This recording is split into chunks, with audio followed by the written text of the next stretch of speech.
ನಾನು ನಮ್ರತಾ. ರಾಜ್ಯದ 30 ಜಿಲ್ಲೆಯ 30 ಸುದ್ದಿಯನ್ನ ನೋಡ್ತಾ ಹೋಗೋಣ. ಜೆಡಿಎಸ್ ಯುವ ಘಟಕದ ರಾಜ್ಯಾಧ್ಯಕ್ಷ ನಿಖಿಲ್ ಕುಮಾರಸ್ವಾಮಿ ಇಂದು ಬೀದರ್ ಜಿಲ್ಲಾ ಪ್ರವಾಸ ಕೈಗೊಂಡು ಭಾರೀ ಮಳೆ ಮತ್ತು ಪ್ರವಾಹದಿಂದ ಹಾನಿಗೊಳಗಾದ ಪ್ರದೇಶಗಳಿಗೆ ಭೇಟಿ ನೀಡಿದರು. ರೈತರನ್ನ ಭೇಟಿ ಮಾಡಿ ಸಾಂತ್ವನ ಹೇಳಿದರು. ಸರ್ಕಾರ ಕೈಗೊಂಡಿರುವ ನೆರೆ ಪರಿಹಾರ ಕಾರ್ಯಗಳ ಬಗ್ಗೆ ಪರಿಶೀಲಿಸಿ ಮಾಹಿತಿ ಪಡೆದರು. ಮರಕಲ್ ಹಾಗೂ ಇತರೆ ಗ್ರಾಮಗಳಲ್ಲಿ ಹಾನಿಗೊಳಗಾದ ಮನೆಗಳಿಗೆ ಭೇಟಿ ಕೊಟ್ಟು ಪರಿಶೀಲಿಸಿದ ನಿಖಿಲ್ ಕುಮಾರಸ್ವಾಮಿ ಮನೆ ಕಳೆದುಕೊಂಡು ಸಂಕಷ್ಟಕ್ಕೆ ಸಿಲುಕಿದ ಸಂತ್ರಸ್ತರಿಗೆ ಪಕ್ಷದಿಂದ ಧನ ಸಹಾಯ ಮಾಡಿದರು.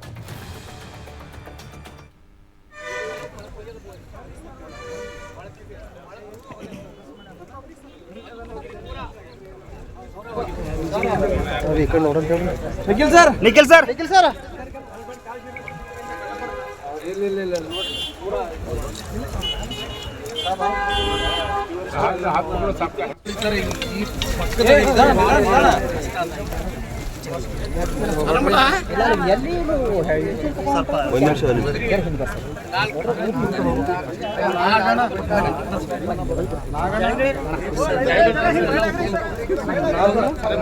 ಇದೊಂದು ಶ್ರೇಷ್ಠ ಒಂದು ನಮ್ಮ ಬಂಡೆಪ್ಪ ಸಾಹೇಬರು ಮಾಡಿದ್ದು ಕರ್ತವ್ಯ, ಕುಮಾರಸ್ವಾಮಿ ಅವರು ಮಾಡಿರೋದು ದೊಡ್ಡ ಕಾರ್ಯ. ಯಾಕಂದ್ರೆ ಅದು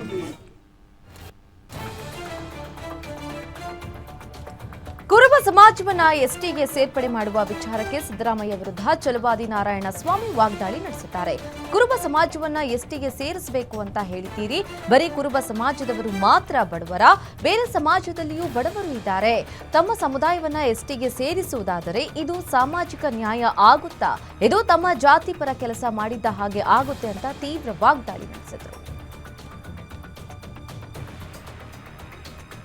ಮಾಲೂರು ಚುನಾವಣೆ ಆಯ್ಕೆ ಅಸಿಂಧು ಎಂದು ಹೈಕೋರ್ಟ್ ಆದೇಶದ ಕುರಿತು ಮಾಲೂರು ಶಾಸಕ ನಂಜೇಗೌಡ ಪ್ರತಿಕ್ರಿಯೆ ಕೊಟ್ಟಿದ್ದಾರೆ.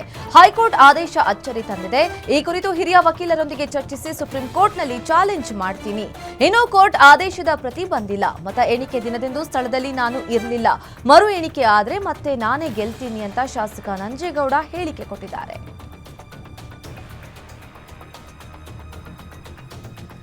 ರಾಜ್ಯದಲ್ಲಿ ಭಾರೀ ಸದ್ದು ಮಾಡಿದ ಧರ್ಮಸ್ಥಳ ಬುರುಡೆ ಕೇಸನ್ನ ಎಸ್ಐಟಿ ತನಿಖೆ ಮಾಡ್ತಾ ಇದೆ. ಆದರೆ ಈ ತನಿಖೆಯನ್ನ ಎನ್ಐಎಗೆ ವಹಿಸಲು ಮಂಡ್ಯ ಬಿಜೆಪಿ ಮುಖಂಡರು ಒತ್ತಾಯಿಸಿದ್ದಾರೆ. ಮಂಡ್ಯದ ಜಿಲ್ಲಾಧಿಕಾರಿ ಮೂಲಕ ಎನ್ಐಎಗೆ ಮನವಿ ಮಾಡಿದ್ದಾರೆ. ರಾಜ್ಯದ ಎಸ್ಐಟಿ ಸಂಸ್ಥೆ ಕೆಲವರ ತಾಳಕ್ಕೆ ಕುಣಿಯುವ ಸಂಸ್ಥೆಯಾಗಿದೆ ಅಂತ ಆರೋಪ ಮಾಡಿದ್ದು ಎಸ್ಐಟಿ ತನಿಖೆ ಮೇಲೆ ಅನುಮಾನ ವ್ಯಕ್ತಪಡಿಸಿದ್ದಾರೆ.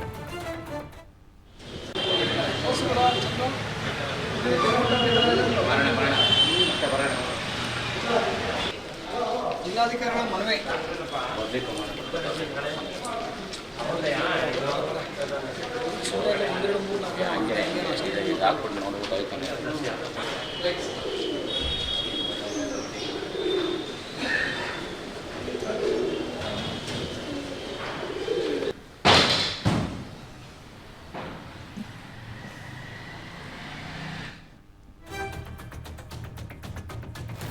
ಕಲಬುರಗಿ ಮಹಾನಗರ ಪಾಲಿಕೆ ಮೇಲೆ ಲೋಕಾಯುಕ್ತ ಅಧಿಕಾರಿಗಳು ದಾಳಿ ನಡೆಸಿದ್ರು. ಲೋಕ ಅಧಿಕಾರಿಗಳ ದಾಳಿ ಸಂದರ್ಭದಲ್ಲಿ ಏಜೆಂಟ್ ಕಚೇರಿಯಲ್ಲಿ ಕಂತೆ ನೋಟು ಪತ್ತೆಯಾಗಿದೆ. ಒಟ್ಟು 8.23 ಲಕ್ಷ ಹಣ ಮತ್ತು ಪಾಲಿಕೆ ದಾಖಲೆಗಳು ಪತ್ತೆಯಾಗಿದೆ ಅಂತ ಲೋಕಾಯುಕ್ತ ಎಸ್ಪಿ ಸಿದ್ದರಾಜು ಮಾಹಿತಿ ಕೊಟ್ಟಿದ್ದಾರೆ. ಎಸ್ಬಿ ಬಿಲ್ಡಿಂಗ್ ಮತ್ತು ಪ್ಲಾನ್ ಏಜೆಂಟ್ ಬಳಿ ಹಣ ಪತ್ತೆಯಾಗಿದ್ದು ಸಾರ್ವಜನಿಕರಿಗೆ ಈ ಖಾತಾ ನೀಡಲು ಹಣ ಪಡೆದಿದ್ದಾಗಿ ಏಜೆಂಟ್ಗಳು ಹೇಳಿಕೆ ಕೊಟ್ಟಿದ್ದಾರೆ. ಈ ಖಾತಾಗಾಗಿ ಜನರಿಂದ ಫೋನ್ ಪೇ ಮೂಲಕ ಏಜೆಂಟ್ ಹಣ ಪಡೆದಿರುವ ಸಾಕ್ಷ್ಯ ಸಹ ಪತ್ತೆಯಾಗಿದ್ದು ಈ ಖಾತಾ ಮಾಡಿಸಲು ಹಣಕ್ಕೆ ಬೇಡಿಕೆ ಇಟ್ಟರೆ ಲೋಕ ಕಚೇರಿಗೆ ದೂರು ನೀಡುವಂತೆ ಕಲಬುರಗಿ ಲೋಕ ಎಸ್ಪಿ ಸಿದ್ದರಾಜು ಸಾರ್ವಜನಿಕರಿಗೆ ಸೂಚನೆ ಕೊಟ್ಟಿದ್ದಾರೆ. ಬೆಳಗಾವಿಯಲ್ಲಿ ಉರ್ದು ಇಂಗ್ಲಿಷ್ ಬ್ಯಾನರ್ಗೆ ತೀವ್ರ ವಿರೋಧ ವ್ಯಕ್ತವಾಗಿದೆ. ಬೆಳಗಾವಿ ಜಿಲ್ಲೆಯ ಪಾಲಿಕೆ ಆಯುಕ್ತ ಕಚೇರಿಗೆ ಮುತ್ತಿಗೆ ಹಾಕಲು ಕರ್ನಾಟಕ ರಕ್ಷಣಾ ವೇದಿಕೆ ಕಾರ್ಯಕರ್ತರು ಯತ್ನಿಸಿದ್ದಾರೆ. ಕರವೇ ಪ್ರತಿಭಟನೆ ಹಿನ್ನೆಲೆ ಪಾಲಿಕೆ ಮುಂಭಾಗ ಗೇಟ್ ತೆಗೆದು ಒಳಗೆ ನುಗ್ಗಿದ ಕರವೇ ಕಾರ್ಯಕರ್ತರು ತೀವ್ರ ಹೋರಾಟ ನಡೆಸಿದ್ದಾರೆ. ಈ ಸಂದರ್ಭದಲ್ಲಿ ಕರವೇ ಹಾಗೂ ಪೊಲೀಸರ ನಡುವೆ ಮಾತಿನ ಚಕಮಕಿ ನಡೆದಿದ್ದು ಕೆಲಕಾಲ ಬೆಳಗಾವಿ ಮಹಾನಗರ ಪಾಲಿಕೆಯಲ್ಲಿ ಗೊಂದಲದ ವಾತಾವರಣ ನಿರ್ಮಾಣವಾಗಿತ್ತು.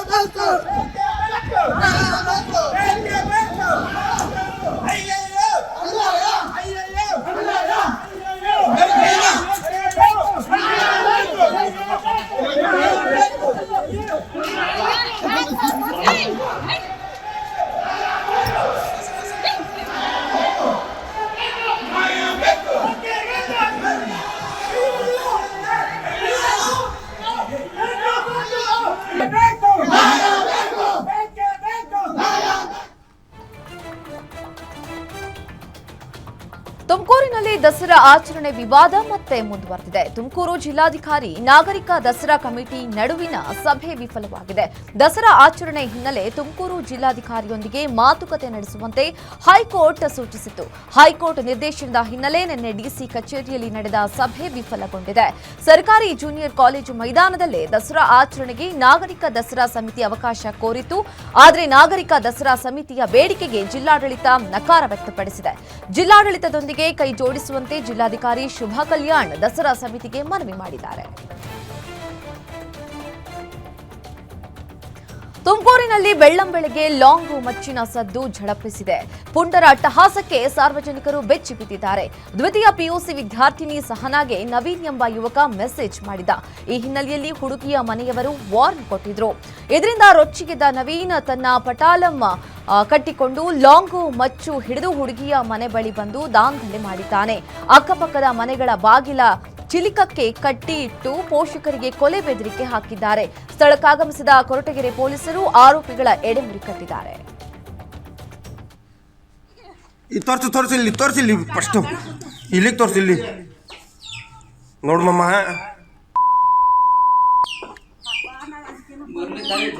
ಬಾಟ್ಲುಗಳೆಲ್ಲ ಎಷ್ಟವ್ರಲ್ವಾ? ತೋರಿಸಿಲ್ಲಿ ಫಸ್ಟ್ ಇಲ್ಲಿಗೆ ತೋರಿಸಿಲ್ಲಿ ನೋಡ್ಮಮ್ಮ.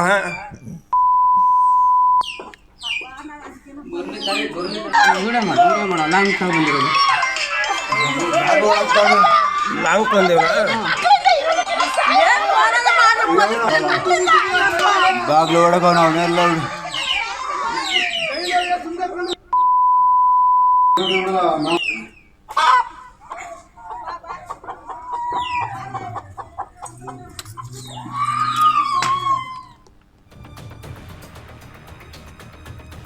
ವಿಶ್ವವಿಖ್ಯಾತ ಮೈಸೂರು ದಸರಾ ಮಹೋತ್ಸವದ ಸಿದ್ಧತೆಗಳು ಭರದಿಂದ ಸಾಗ್ತಾ ಇದೆ. ಅರಮನೆಯಲ್ಲಿ ಸಿಂಹಾಸನ ಜೋಡಣೆ ಕಾರ್ಯವು ರಾಜವಂಶಸ್ಥರಾದ ಪ್ರಮೋದಾದೇವಿ ಒಡೆಯರ್ ಅವರ ಸಮ್ಮುಖದಲ್ಲಿ ಜರುಗಿದೆ. ಪೂಜೆ ಹೋಮ ಹವನ ನಡೆಸಿದ ಬಳಿಕ ದರ್ಬಾರ್ ಹಾಲಿನಲ್ಲಿ ಜೋಡಣೆ ಕಾರ್ಯ ನಡೆಸಲಾಗಿದೆ. ಈ ಹಿನ್ನೆಲೆಯಲ್ಲಿ ಇಂದು ಅರಮನೆ ಪ್ರವೇಶಕ್ಕೆ ಪ್ರವಾಸಿಗರಿಗೆ ನಿರ್ಬಂಧ ಹೇರಲಾಗಿತ್ತು. ಸ್ಟ್ರಾಂಗ್ ರೂಮ್ನಿಂದ ಬಿಗಿ ಭದ್ರತೆಯೊಂದಿಗೆ ರಾಜವಂಶಸ್ಥರಾದ ಪ್ರಮೋದಾದೇವಿ ಒಡೆಯರ್ ಸಮ್ಮುಖದಲ್ಲಿ ಸ್ವರ್ಣ ಕಚ್ಚಿದ ಸಿಂಹಾಸನ ಜೋಡಣೆ ಕಾರ್ಯ ನೆರವೇರಿದೆ.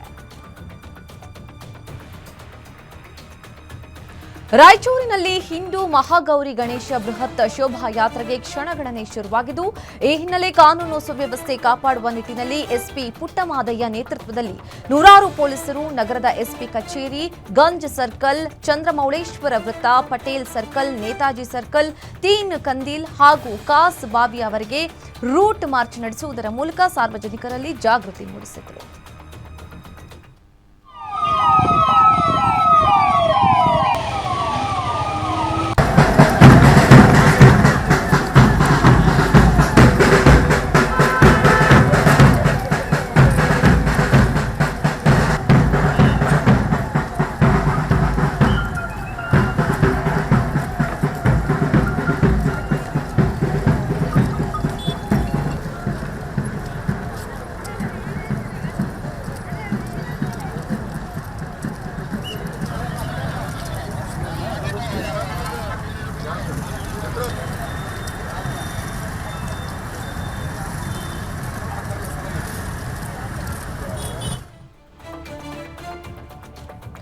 ಯಾದಗಿರಿ ಜಿಲ್ಲಾ ಉಸ್ತುವಾರಿ ಸಚಿವ ಶರಣಬಸಪ್ಪಗೌಡ ದರ್ಶನಾಪುರ ನೇತೃತ್ವದಲ್ಲಿ ಜಿಲ್ಲಾ ಪಂಚಾಯತ್ ಸಭಾಂಗಣದಲ್ಲಿ ಕೆಡಿಪಿ ಸಭೆ ನಡೆಯಿತು. ತ್ರೈಮಾಸಿಕ ಸಭೆಯಲ್ಲಿ ಯಾದಗಿರಿ ಜಿಲ್ಲೆಯ ಹಲವು ಪ್ರಮುಖ ಅಭಿವೃದ್ಧಿ ವಿಷಯಗಳ ಬಗ್ಗೆ ಅಧಿಕಾರಿಗಳೊಂದಿಗೆ ಸಚಿವರು ಚರ್ಚೆ ನಡೆಸಿದರು.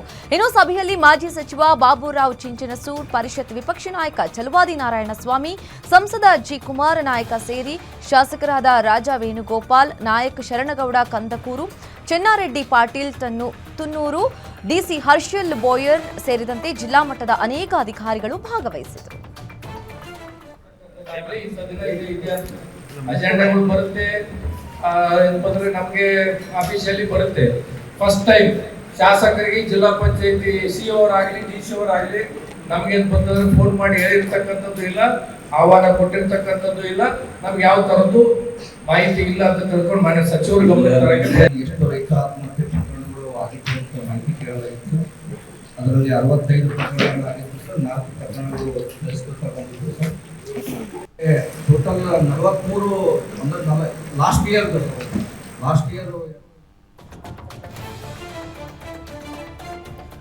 ವಿಜಯನಗರದಲ್ಲಿ ಗುಂಡಿ ರಸ್ತೆಗಳಲ್ಲೇ ಜನಜೀವ ಕೈಯಲ್ಲಿಡಿದು ಪ್ರಯಾಣಿಸ್ತಾ ಇದ್ದಾರೆ. ಹೊಸಪೇಟೆಯ ಎಜುಕೇಷನ್ ಹಬ್ ಅಂತ ಹೆಸರುವಾಸಿಯಾಗಿರೋ ಜಂಬುನಾಥ ರಸ್ತೆ ಮಾರ್ಗದ ಶಿಕ್ಷಣ ಸಂಸ್ಥೆಗಳಿಗೆ ಹೋಗೋ ರಸ್ತೆಯ ಪರಿಸ್ಥಿತಿ ಹೀನಾಯವಾಗಿದೆ. ಇದೇ ಮಾರ್ಗದಲ್ಲಿ ನಾನಾ ಹಾಸ್ಟೆಲ್, ಮೊರಾರ್ಜಿ ದೇಸಾಯಿ ಶಾಲೆ, ಆದರ್ಶ ವಿದ್ಯಾಲಯ, ಐಟಿಐ ಕಾಲೇಜು ಸೇರಿದಂತೆ 10 ಸರ್ಕಾರಿ ಶಿಕ್ಷಣ ಸಂಸ್ಥೆಗಳಿವೆ. ಇದೇ ಗುಂಡಿಮಯ ರಸ್ತೆಯಲ್ಲಿ ಪ್ರಯಾಣಿಕರು, ವಿದ್ಯಾರ್ಥಿಗಳು ಜೀವ ಕೈಯಲ್ಲಿಡಿದು ಓಡಾಡ್ತಾ ಇದ್ದಾರೆ. ಒಂದು ಹಿಡಿ ಮಣ್ಣು ಹಾಕಿ ಮುಚ್ಚೋದಿಲ್ಲ.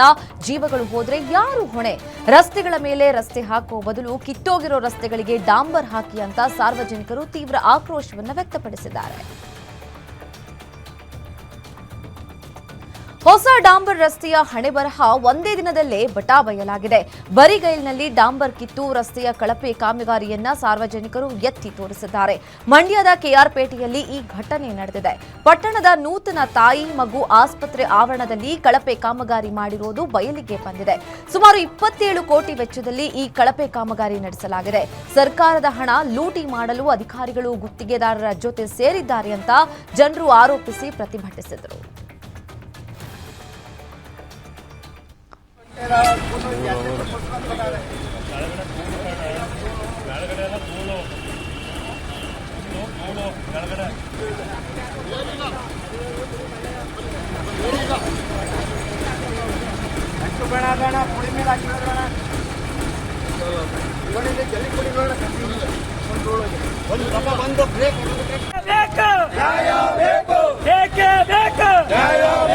ಕಳಪೆ ಕಾಮಗಾರಿ ಮಾಡುತ್ತಿರುವ ಗುತ್ತಿಗೆದಾರರಿಗೆ, ಕಳಪೆ ಕಾಮಗಾರಿ ಮಾಡುತ್ತಿರುವ ಗುತ್ತಿಗೆದಾರರಿಗೆ, ಗುತ್ತಿಗೆದಾರರ ಜೊತೆ ಶಾಮೀಲಾಗಿರುವ ಇಂಜಿನಿಯರ್ಗಳಿಗೆ ಬೇಕೇ ಬೇಕು. ತಾಯಿ ಮಗ ಆಸ್ಪತ್ರೆ ಅಂದ್ಬಿಟ್ಟು 27 ಕೋಟಿ ಅನುದಾನ ಸರ್ಕಾರದಿಂದ ಬಿಡುಗಡೆ ಆಗೈತೆ. ಬಿಡುಗಡೆ ಆಗಿ ಇದರಲ್ಲಿ ಆ ಎಸ್ಟಿಮೇಟ್ ಅಲ್ಲಿ ಈ ಕಾಮಗಾರಿನೂ ಸೇರೈತೆ. ಆದ್ರೆ ಈ ಕಳಪೆ ಕಾಮಗಾರಿ ಮಾಡಿದ್ದಾರೆ. ಆಲೆ ಒಂದು ವಾರದಿಂದ ಕೆಲಸ ಮಾಡ್ತಾ ಇದ್ದಾರೆ. ಮಳ್ಳ ನೋಡಿ, ಜಲ್ಲಿನೂ ಇಲ್ಲ, ಎಂಥದ್ದು ಇಲ್ಲ. ಈ ಡಾಂಬರ ಬೆಳಗ್ಗೆಯಿಂದ ಡಾಂಬರ್ ಹಾಕ್ತಾ ಇದ್ದಾರೆ.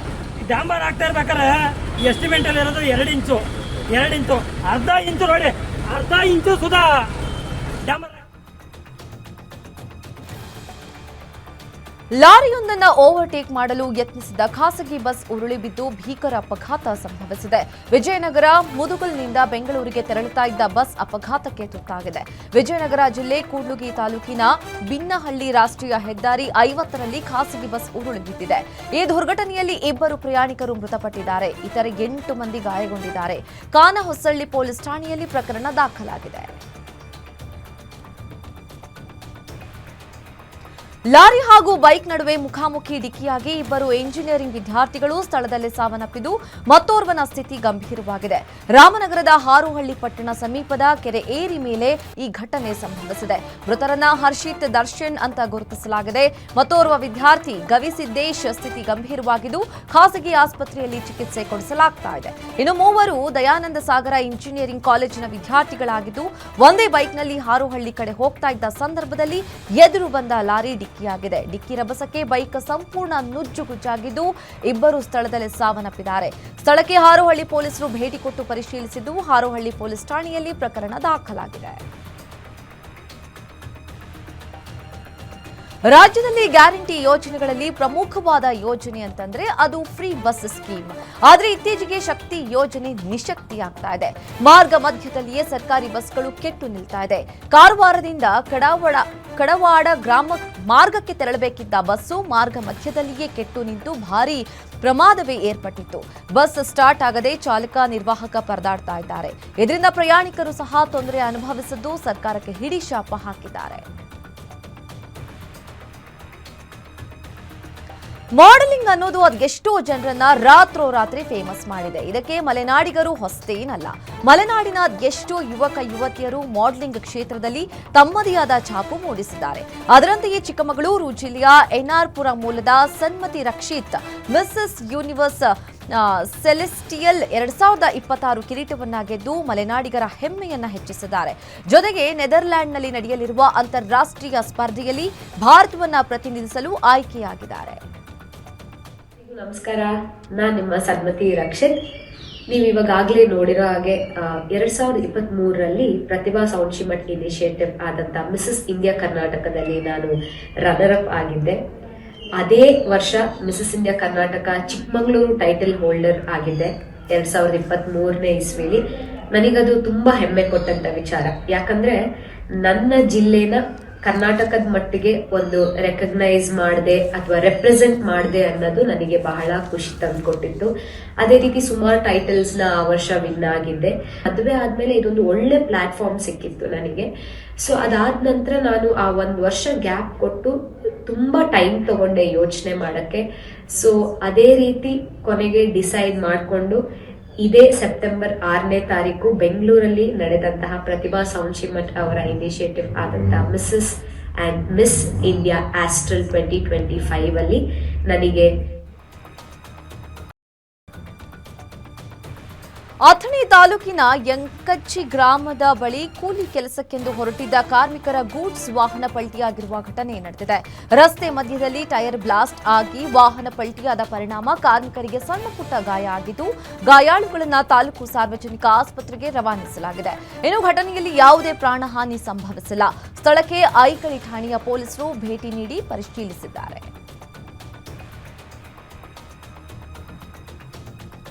ಹಾಸನದ ಕ್ರೀಡಾಂಗಣದಲ್ಲಿ ವಿದ್ಯಾರ್ಥಿಗಳ ನಡುವೆ ಮಾರಾಮಾರಿ ನಡೆದಿದೆ. ಖೋ-ಖೋ ಪಂದ್ಯಾವಳಿ ಮುಗಿದ ನಂತರ ಕ್ಷುಲ್ಲಕ ಕಾರಣಕ್ಕೆ ಬಡಿದಾಡಿಕೊಂಡಿದ್ದಾರೆ. ಜಿಲ್ಲೆಯ ಕ್ರೀಡಾಂಗಣದಲ್ಲಿ ನಡೀತಾ ಇದ್ದ ಪಿಯು ಕಾಲೇಜುಗಳ ತಾಲೂಕು ಮಟ್ಟದ ಕ್ರೀಡಾಕೂಟದಲ್ಲಿ ಈ ಘಟನೆ ನಡೆದಿದೆ. ವಿದ್ಯಾರ್ಥಿಗಳ ಕಿರಿಕಿ ಕ್ರೀಡಾ ಆಯೋಜಕರ ವಿರುದ್ಧ ಸಾರ್ವಜನಿಕರು ಆಕ್ರೋಶ ಹೊರಹಾಕಿದ್ದಾರೆ.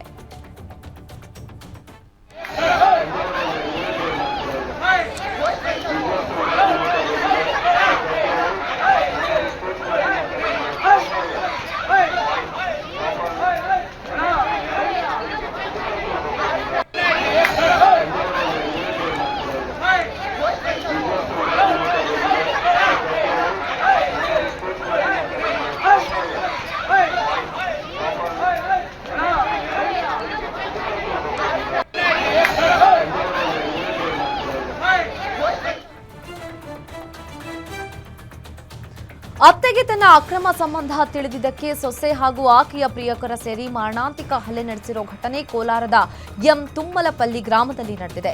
7 ವರ್ಷದ ಹಿಂದೆ ಮಂಜುನಾಥ್ನನ್ನ ಪ್ರೀತಿಸಿ ಮದುವೆಯಾಗಿದ್ದ ರೇಖಾ ಹಾಗೂ ಆಕೆಯ ಪ್ರಿಯಕರ ಶಶಿಕುಮಾರ್ನಿಂದ ಕಳೆದ 1 ವಾರದ ಹಿಂದೆ ಮನೆಯಲ್ಲಿ ಯಾರೂ ಇಲ್ಲದ ಸಂದರ್ಭದಲ್ಲಿ ಅತ್ತೆ ಮೇಲೆ ಮಾರಕಾಸ್ತ್ರಗಳಿಂದ ಹಲ್ಲೆ ಮಾಡಿದ್ದ ಇಬ್ಬರು ಹಲ್ಲೆಗೊಳಗಾದ ಅತ್ತೆ ರಮಣಮ್ಮ ಆಸ್ಪತ್ರೆಯಲ್ಲಿ ಸಾವು ಬದುಕಿನ ನಡುವೆ ಹೋರಾಡ್ತಾ ಇದ್ದಾರೆ.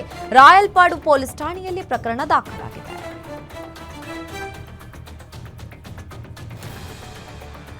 ಖಾಸಗಿ ಆಸ್ಪತ್ರೆ ಬಿಲ್ಡಿಂಗ್ ಮೇಲಿಂದ ಹಾರಿ ಯುವಕ ಆತ್ಮಹತ್ಯೆಗೆ ಯತ್ನಿಸಿದ್ದಾನೆ. ರಾಯಚೂರು ಜಿಲ್ಲೆ ಲಿಂಗಸೂರು ಪಟ್ಟಣದ ಖಾಸಗಿ ಆಸ್ಪತ್ರೆಯಲ್ಲಿ ಈ ಘಟನೆ ನಡೆದಿದೆ.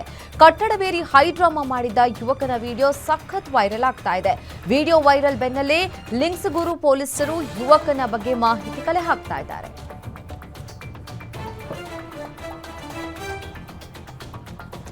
ಚಲಿಸ್ತಾ ಇದ್ದ ಕೆಎಸ್ಆರ್ಟಿಸಿ ಬಸ್ ಚಾಲಕನಿಗೆ ಹಾರ್ಟ್ ಅಟ್ಯಾಕ್ ಆಗಿದ್ದು ಪ್ರಥಮ ಚಿಕಿತ್ಸೆ ಸಿಗದೆ ಸಾವನ್ನಪ್ಪಿರುವ ಘಟನೆ ನೆಲಮಂಗಲದ ಜಾಸ್ ಟೋಲ್ ಬಳಿ ನಡೆದಿದೆ.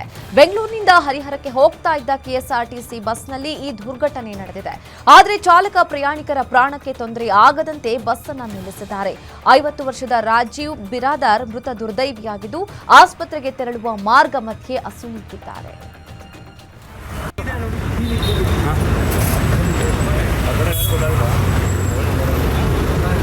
ಕಾಂಟ್ಯಾಕ್ಟ್ ನಂಬರ್ ಏನಿಲ್ವಾ ಅವ್ರ ಹತ್ರ ಇದೆ.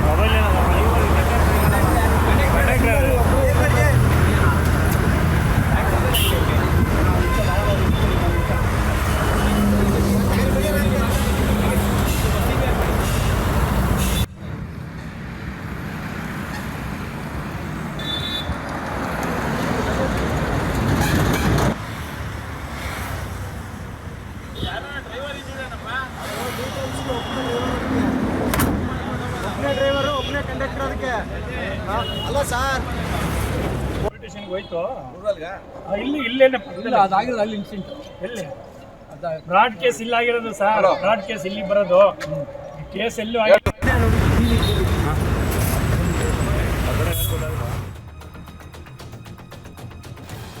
ಚಲಿಸ್ತಾ ಇದ್ದ ಆಟೋಗೆ ಸರ್ಕಾರಿ ಬಸ್ ಡಿಕ್ಕಿಯಾಗಿ ಆಟೋ ಡ್ರೈವರ್ ಹಾಗೂ ಪ್ರಯಾಣಿಕನೋರ್ವ ಗಂಭೀರವಾಗಿ ಗಾಯಗೊಂಡಿದ್ದಾರೆ.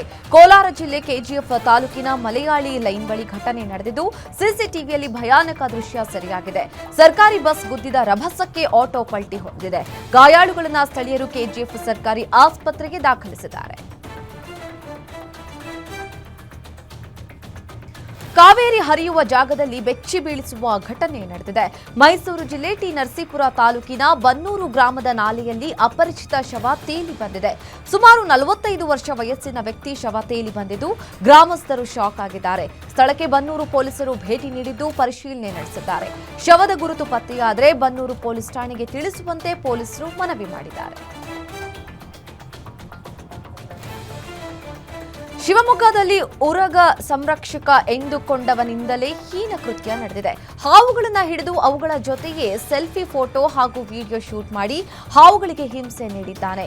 3 ಹೆಬ್ಬಾವು ಹಿಡಿದು ಕಾರಿನ ಮೇಲೆ ಕುಳಿತು ಫೋಟೋ ಶೂಟ್ ಮಾಡಿರೋ ಆಸಾಮಿ ಹಾವುಗಳ ಬಾಯಿಗೆ ಪ್ಲಾಸ್ಟರ್ ಹಾಕಿ ದರದರನೆ ಎಳೆದೊಯ್ದು ಅಮಾನವೀಯವಾಗಿ ನಡೆದುಕೊಂಡಿದ್ದಾನೆ. ಫೋಟೋ ಶೂಟ್ ವಿಡಿಯೋ ವೈರಲ್ ಬೆನ್ನಲ್ಲೇ ಅರಣ್ಯ ಅಧಿಕಾರಿಗಳು ದಾಳಿ ನಡೆಸಿದ್ದು ಹಾವುಗಳ ಜೊತೆ ವಿಕೃತಿ ಮೆರೆದವರ ವಿರುದ್ಧ ವನ್ಯಜೀವಿ ಸಂರಕ್ಷಣಾ ಕಾಯ್ದೆಯಡಿ ಪ್ರಕರಣ ದಾಖಲಿಸಿದ್ದಾರೆ.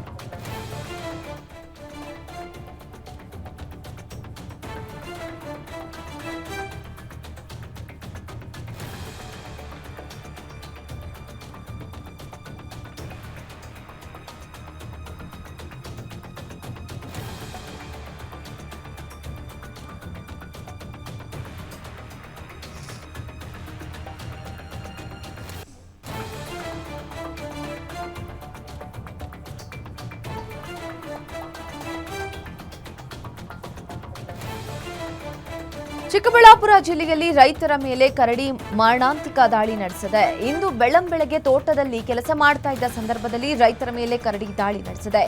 ಬುರಕಲನಾಗೇನಹಳ್ಳಿ ಗ್ರಾಮದ 58 ವರ್ಷದ ಕೃಷ್ಣಪ್ಪ, 43 ವರ್ಷದ ನರಸಿಂಹಮೂರ್ತಿಗೆ ಕರಡಿ ದಾಳಿಗೆ ತುತ್ತಾಗಿದ್ದಾರೆ. ರೈತರ ಕಣ್ಣು ಮತ್ತು ಕೈಗಳಿಗೆ ಗಂಭೀರ ಗಾಯಗಳಾಗಿದೆ. ಗಾಯಾಳುಗಳಿಗೆ ಚಿಕ್ಕಬಳ್ಳಾಪುರ ಜಿಲ್ಲಾಸ್ಪತ್ರೆಯಲ್ಲಿ ಚಿಕಿತ್ಸೆ ಕೊಡಿಸಲಾಗಿದ್ದು ಹೆಚ್ಚಿನ ಚಿಕಿತ್ಸೆಗೆ ನರಸಿಂಹಮೂರ್ತಿಯನ್ನ ಬೆಂಗಳೂರಿನ ಆಸ್ಪತ್ರೆಗೆ ರವಾನಿಸಲಾಗಿದೆ. ಇನ್ನು ಘಟನಾ ಸ್ಥಳಕ್ಕೆ ಅರಣ್ಯ ಇಲಾಖೆ ಅಧಿಕಾರಿಗಳು ಭೇಟಿ ನೀಡಿ ಪರಿಶೀಲನೆ ನಡೆಸಿದರು. ರಾಯಚೂರಿನಲ್ಲಿ ಒಂದು ವಾರದಿಂದ ಸುರಿತಾ ಇರುವ ಭಾರೀ ಮಳೆ ಹಿನ್ನೆಲೆ ಜಿಲ್ಲೆಯಾದ್ಯಂತ ಹಳ್ಳ ಕೊಳ್ಳಗಳು ತುಂಬಿ ಹರಿತಾ ಇದೆ. ಈ ಸಂದರ್ಭದಲ್ಲಿ ಮಗಳನ್ನ ಶಾಲೆಗೆ ಕಳುಹಿಸಲು ತಂದೆಯೊಬ್ಬರು ಹೆಗಲ ಮೇಲೆ ಹೊತ್ತು ಹರಿಯುವ ಹಳ್ಳ ದಾಟಿಸಿದ್ದಾರೆ. ಲಿಂಗಸಗೂರು ತಾಲೂಕಿನ ಈಚನಾಳ ಗ್ರಾಮದಲ್ಲಿ ಘಟನೆ ನಡೆದಿದ್ದು ಈ ವಿಡಿಯೋ ಸಖತ್ ವೈರಲ್ ಆಗಿದೆ. ವಿಜಯನಗರದಲ್ಲಿ ಟ್ರಾನ್ಸ್ಫಾರ್ಮರ್ನಲ್ಲಿನ ಲೈನ್ ಕಟ್ಟಾಗಿ ವೈರ್ ಬಿದ್ದು ತರಕಾರಿ ಅಂಗಡಿ ಯುವಕ ಸಾವನ್ನಪ್ಪಿದ್ದಾನೆ. 25 ವರ್ಷದ ಸಾಗರ್ ಎಂಬಾತ ತಂದೆಯ ತರಕಾರಿ ಅಂಗಡಿಯಲ್ಲಿ ವ್ಯಾಪಾರ ಮಾಡ್ತಾ ಇದ್ದ. ಆದರೆ ಟ್ರಾನ್ಸ್ಫಾರ್ಮರ್ ಅಂಗಡಿ ಪಕ್ಕದಲ್ಲೇ ಇದ್ದು ವೈರ್ ಕಟ್ಟಾಗಿತ್ತು. ಇನ್ನು ಈ ಸಂದರ್ಭದಲ್ಲಿ ಸಾಗರ್ ಕರೆಂಟ್ ಶಾಕ್ ಹೊಡೆದಿದೆ. ತಕ್ಷಣ ಆಸ್ಪತ್ರೆಗೆ ಸಾಗಿಸಿದ್ರೂ ಚಿಕಿತ್ಸೆ ಫಲಿಸದೆ ಸಾವನ್ನಪ್ಪಿದ್ದಾನೆ. ಒಬ್ಬನೇ ಮಗನನ್ನ ಕಳೆದುಕೊಂಡು ಹೆತ್ತವರ ಆಕ್ರಂದನ ಮುಗಿಲು ಮುಟ್ಟಿದೆ. ಸ್ಥಳಕ್ಕೆ ಜೆಸ್ಕಾಂ ಅಧಿಕಾರಿಗಳು ಭೇಟಿ ನೀಡಿ ಪರಿಶೀಲನೆ ನಡೆಸಿದ್ದಾರೆ. ಕೂಡ್ಲಿಗಿ ಪೊಲೀಸ್ ಠಾಣೆಯಲ್ಲಿ ಪ್ರಕರಣ ದಾಖಲಾಗಿದೆ. ನಕಲಿ ದಾಖಲಾತಿ ತಯಾರಿಸ್ತಾ ಇದ್ದ ಸೈಬರ್ ಸೆಂಟರ್ ಮೇಲೆ ಹೆಬ್ಬಗೋಡಿ ಪೊಲೀಸರು ದಾಳಿ ನಡೆಸಿದ್ದಾರೆ. ಆಧಾರ್ ಕಾರ್ಡ್, ಮಾರ್ಕ್ಸ್ ಕಾರ್ಡ್ ಸೇರಿದಂತೆ ಹಲವು ನಕಲಿ ದಾಖಲಾತಿಗಳನ್ನು ತಯಾರಿಸ್ತಾ ಇದ್ದ 30 ವರ್ಷದ ಯಶವಂತ್, 26 ವರ್ಷದ ರಘುವೀರ್ ಎಂಬುವರನ್ನ ಪೊಲೀಸರು ಬಂಧಿಸಿದ್ದಾರೆ. 5 ರಿಂದ 10 ಸಾವಿರಕ್ಕೆ ನಕಲಿ ದಾಖಲಾತಿ ಸೃಷ್ಟಿಸ್ತಾ ಇದ್ದ ಆರೋಪಿಗಳಿಂದ ಒಟ್ಟು 6 ಆಧಾರ್ ಕಾರ್ಡ್, 7 ಮಾರ್ಕ್ಸ್ ಕಾರ್ಡ್ ಹಾಗೂ ಹಾರ್ಡ್ ಡಿಸ್ಕ್ ಅನ್ನು ಪೊಲೀಸರು ವಶಕ್ಕೆ ಪಡೆದಿದ್ದಾರೆ.